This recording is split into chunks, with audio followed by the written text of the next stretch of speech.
Check it out, guys. We got a 2023 LFP rear-wheel drive Model 3. If you guys don't know, these cars do weigh more than the older SR Pluses. So if you were to get springs that are not LFP specific, it is very likely to create a forward rake on that vehicle. How do we know? Well, we've done it before.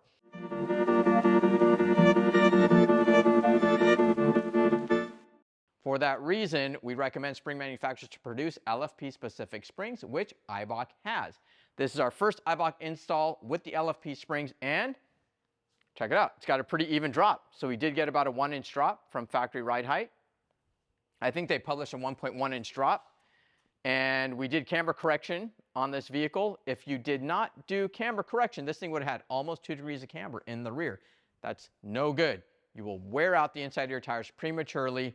So he's all set. I'm super excited. We put Tein adjustable shocks on this vehicle, and it paired out really, really well. So if you guys want the package, we'll put it on the website. We also have non-adjustable shocks for this as well if you really want to go economical.